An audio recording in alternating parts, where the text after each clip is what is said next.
I woke on damp flagstones, the smell of rain-soaked iron thick in my nostrils. The city lamplight bled through half-broken stained glass windows, painting violet shards across a cathedral floor I did not remember entering. A hush lay over the nave, but not the hush of reverence, rather the muffled awe that follows sudden violence. When I pushed myself upright, my palms left red prints. For a heartbeat, I thought they were mine, that some hidden wound had finally announced itself. Then I saw the bodies. 7 of them, arranged in a perfect heptagon, heads pointed inward, bare chests slit from clavicle to navel. Their spilling insides glistened like a single collective blossom. Between each corpse, someone had placed altar candles. The flames were steady despite the draft that hissed through shutter cracks. On the floor, in looping arcs of blood, glowed a pattern of sigils. They looked like stylized constellations, though none I could name. I would have screamed if shock hadn't clenched my throat. Instead, an old routine took over. Check limbs for injuries, locate exits, assess the proximity of help. It was a soldier's reflex, drilled into me before Afghanistan, refined when I joined the city's crisis response unit. But I'd quit the unit 6 years ago, turned to teaching astronomy at the community college, and taken up sleepwalking as a dubious new hobby. The doctors called it parasomnia. My ex-wife called it running away with my eyes open. I fumbled for my phone, still in the breast pocket of the wool coat I'd supposedly hung in my apartment closet before bed. The time read 3:17 a.m. Reception was non-existent inside the stone walls. I inched toward a side aisle, avoiding the smear of blood, but a glint among the bodies snagged my vision. A brass sextant, its arc dripping crimson. I knelt, half nauseous, and plucked it from the floor. Someone had etched the date, November 9th, onto the limb with a surgeon's scalpel. November 9th was today. My first thought was to leave, erase my footprints, pretend I had never been here. My second thought was the badge no longer hanging at my belt, the oath I'd surrendered but never wholly forgot. I sank onto a pew, the sextant cold in my lap, and tried to remember how I'd arrived. The insomnia pills? No, I'd skipped them, hoping a clear head would mend my marriage to sleep. Had I driven, taken the subway?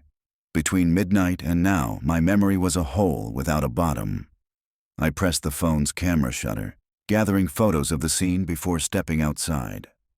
The street beyond the cathedral belonged to a forsaken district 3 miles from my apartment. A quick pat found my keys in my coat lining. My car, however, was nowhere in sight. I hurried down cracked sidewalks until cellular bars returned, then dialed 911. I reported the multiple homicides, offered to wait nearby for officers, but withheld my name. As soon as the dispatcher hung up, I deleted the call log, uneasy with my half-measure of guilt. Cold fog wreathed the rooftops. I caught a bus toward downtown, leather seats squeaking beneath my damp clothes. Blood flecks spattered my cuffs. I crossed my legs to hide them. An ad for the planetarium hung above the driver's mirror. Journey to the winter skies. Show opens December 21st. A countdown of 42 days. My gaze drifted to the date on the sextant. 42 again, from November 9th to December 21st. Coincidence, the rational part of me whispered, while the irrational listened to the drum of my heart. When I reached my building, dawn seeped over the river. The lobby guard lifted a brow at my appearance. "Long night, Prof?" I mumbled something about grading finals and fled upstairs. Inside my apartment, I stripped, showered scalding water onto trembling skin, and shoved the blood-stained clothes into the washing machine. I set the sextant on the kitchen table beside printouts of student essays on Orion mythology. The constellation of the hunter stared up at me from 3 hole-punched pages. 3 stars in a belt, 2 in a shoulder and knee, 1 in the head. A pattern that had guided sailors, farmers, and fugitives for millennia. I opened my laptop, intent on finding reports of unsolved ritual murders. Instead, a news alert flashed. 7 dead in church massacre. Police seek witnesses. The article described the same geometry I'd seen, bodies pointing to a center, but the photo was blurred to spare readers. A footnote quoted Detective Mariana Rios. Arrangement suggests celestial mapping. We are consulting experts. Rios had been my partner back when I wore the badge. I dialed her direct number before I could overthink. She answered on the second ring, voice rough from lack of sleep. Yeah? It's Aaron, I said. I saw the scene. Aaron? Silence, then steel. You better not be screwing with me. I woke there. I don't know how. Don't move, she said. I'm sending a unit. I'm not a suspect, I snapped. One way to prove it is let us cuff you. I swallowed. Give me 1 hour. I'll bring you something you'll want to see. My gaze fell on the sextant. An hour, she agreed. And if you disappear, I'll announce your name to every reporter. I dressed in fresh clothes, tucked the sextant in my backpack, and strode the 10 blocks to precinct headquarters. Mariana met me outside the back entrance, jacket collar shadowing her badge.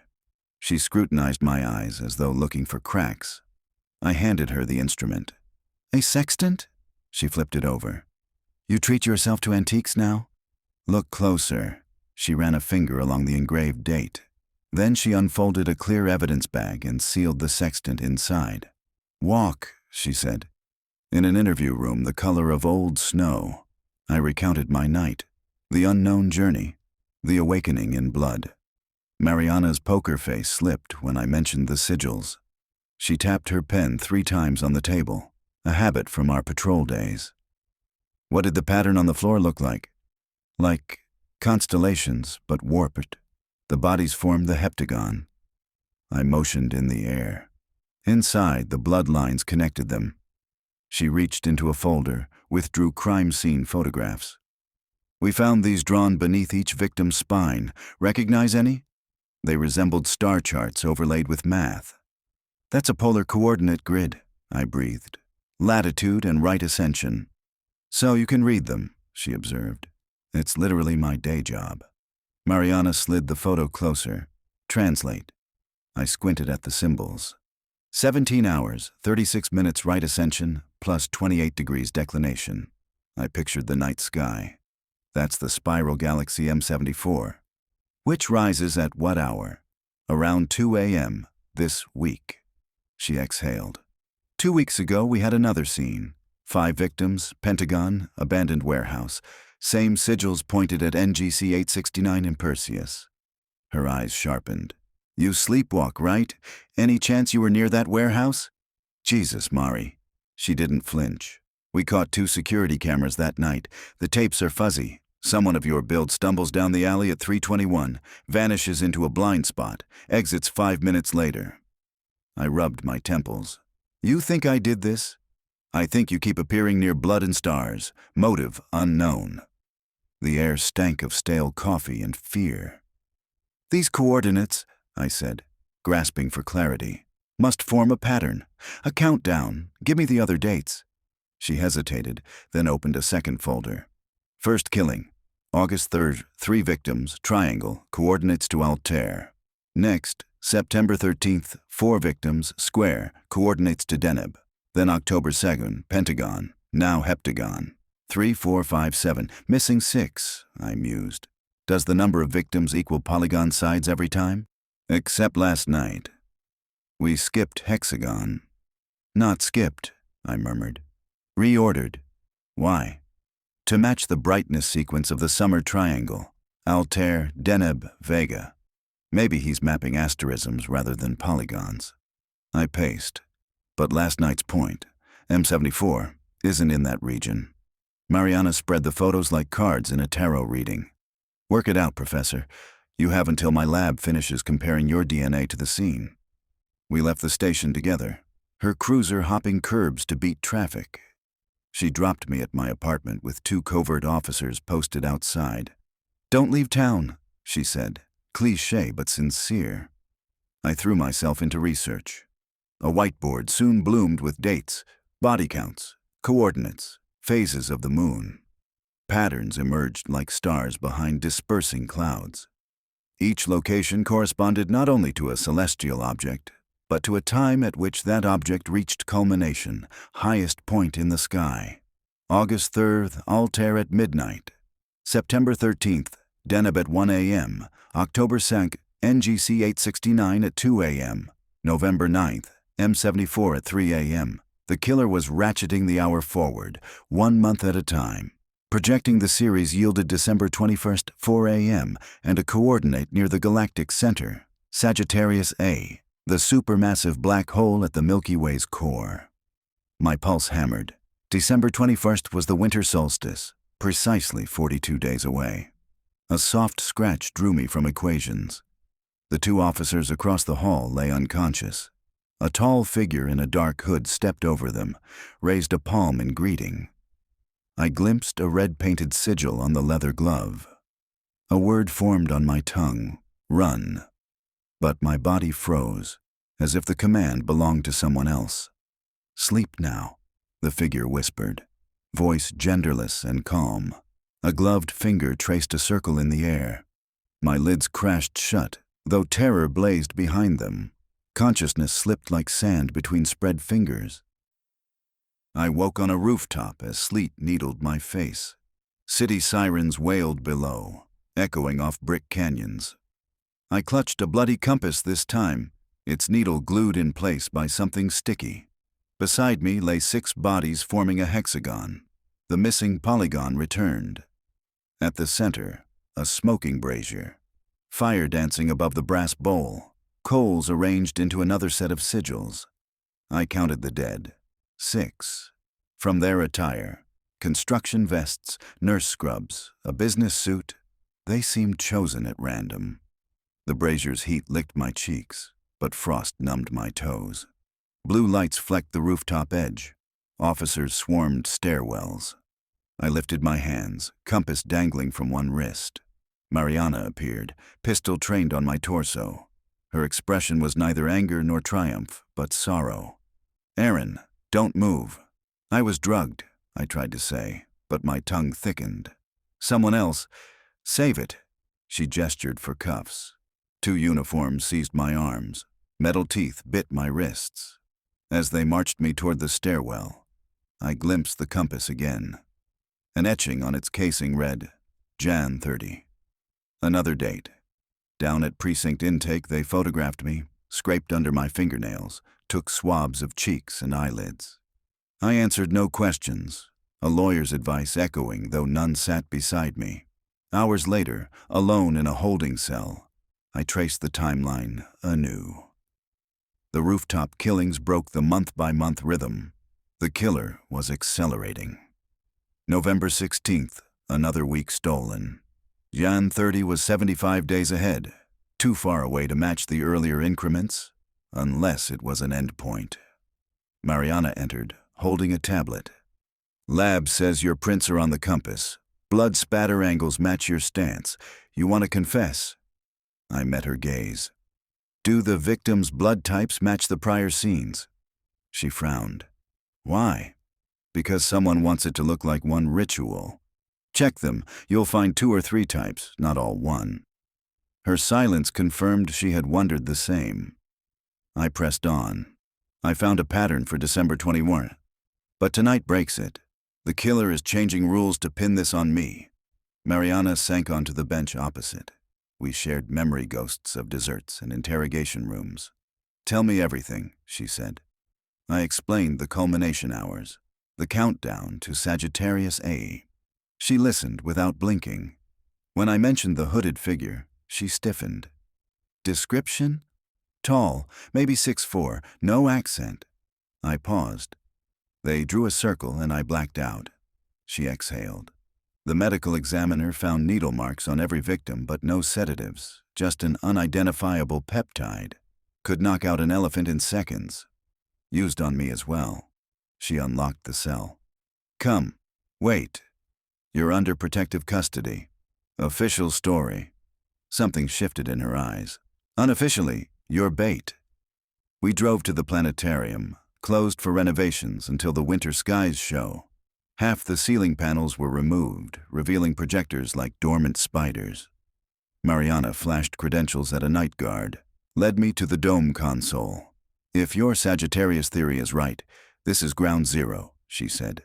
Solstice night, 4 a.m., the planetarium lines up exactly with south of zenith view of the galactic center. And with the river 2 blocks away, escape routes are plentiful. I rubbed my wrists. Why here? She pointed at seeding tiers. Capacity 400. Imagine them chained in polygon shapes. My stomach twisted. A massacre disguised as a show. The guard radioed that forensics matched my prediction. Rooftop victims had different blood types. The ritual required homogeneity. Typo if the previous patterns held. Tonight's irregularity was a smear tactic. Proof I was framed. Over the next weeks, Mariana smuggled me between safe houses. I mapped probable abduction sites for the solstice under her supervision. We briefed a task force too small, underfunded, and skeptical. They posted pickup warnings at hospitals, the pool the killer favored for O-type donors. But city nights remained a roulette of shadows. December 20th, 11:47 p.m. The task force assembled beneath the planetarium, radios crackling with static. Mariana threaded a mic to my collar. I would stand on stage as guest lecturer to mask our operation. Audience seats were empty, but cardboard silhouettes filled the first 2 rows. Decoys whose echoes would fool sonar-based motions, sensors rumored to be part of the killer's toolkit. I stepped onto the circular platform. The dome overhead gleamed with a false sky, digitally frozen at 3:55 a.m. Sagittarius A shimmered near the zenith. Mariana's voice in my earpiece recited positions of covert teams, north exit, projection booth, service tunnel. At 3:12, the fire alarm circuit shorted. Red strobes flared, sprinklers coughed. My ear buzzed with overlapping chatter. Teams 2 and 3 offline. Doors slammed open as hooded figures ushered 30 or 40 dazed civilians into the auditorium. Wrists zip-tied, eyes glazed. Nurses, janitors, students, anyone working late whose ID bracelets flagged typo in stolen databases. I recognized the leader by height. The hood turned toward me, though my spotlight blinded their face. They raised both hands. The audience captives formed a jagged shape. A starburst, not a polygon. I glimpsed my own nightmares drawn in living flesh. Mariana's order hissed, "Hold till we've got the hostages clear." But the leader pointed at me, and 2 lieutenants advanced with knives shaped like crescent moons. Something ancient and urgent screamed in my blood. The outsider inside me, the sleepwalker, surged awake. Time blurred. I pivoted, swinging a projector stand into one attacker, then rolled across the stage. The other lunged. I ducked, felt the blade graze my shoulder. Blood sprang warm. The leader stretched a hand, sketching that same air circle. Drowsiness crashed like surf, but I bit my tongue hard, pain lighting veins. I flung a pocket laser pointer, my makeshift lecture prop, into the leader's eyes. They recoiled, gesture broken. The fog lifted from my mind. Task force operatives burst from every aisle. The room erupted in gunfire suppressed by silencers. The pops eclipsed by sprinkler rain. Within minutes, the assailants were cuffed or dead. The leader lay near the starburst of captives, hood torn away to reveal a gaunt woman with copper eyes. I had never seen her before. Paramedics flooded in. Mariana pressed gauze to my shoulder. "You good?" "Still here," I breathed. She crouched by the copper-eyed woman, who smiled despite a shattered knee. "The alignment cannot be stopped," she whispered. "Coordinates are a clock, and clocks strike." Mariana's brow furrowed. "Strikes what?" "Doorways," the woman replied. "One opened inside him." She nodded at me. "We only followed." My pulse stuttered. Doorways? Inside me? I remembered nights waking miles from home, knowing I'd walked under stars like a marionette. What if my parasomnia had made me an antenna? My mind capturing cosmic whispers humans were never meant to hear. Weeks later, after trials began and newspapers labeled us heroes, I stood on my balcony as January 30th approached. The sextant, compass, and knives were locked in evidence, yet my fingers tingled with phantom weight. I traced the stars overhead. Orion, Gemini, Taurus. No sigils scarred the sky, but some nights the constellations seemed to pivot, their lines forming shapes beyond human taxonomy, as if recalibrating a puzzle whose final image had yet to be revealed. I saw Mariana often. She brought coffee and case updates. The copper-eyed woman had vanished from hospital custody 3 days after surgery, surveillance cameras looping blank seconds. A perfect blind spot. Could be cult rescue, Mariana said. Or could be she walked through that doorway, I answered. She sipped iced tea despite winter, wise enough not to dismiss me outright. We had both seen too much. January 29th, 11:50 p.m., I bolted awake on the living room floor. My heart hammered, but the apartment was undisturbed. On the coffee table lay a note in cramped handwriting. Sagittarius A was never the end. Look east. No signature. Beside it, the brass sextant, chain of custody, somehow broken. I carried it to the balcony. The sky was razor clear, the kind of clarity one gets after a wet front scrubs the world. Eastward, toward the horizon, the star Fomalhaut rose, bright and lonely in the fish's mouth of Piscis Austrinus. I raised the sextant, aligned its mirrors. Somewhere between my eye and that pale point, an invisible door waited. Countdown complete. Behind me, apartment sirens wailed. Officers stationed in the hallway pounded on my door. Mariana's voice called my name. I answered without turning. I'm awake. But a wind like distant wings tugged at my coat, and gravity loosened its claim, and I wondered if being awake was enough when the universe itself had started to walk in its sleep.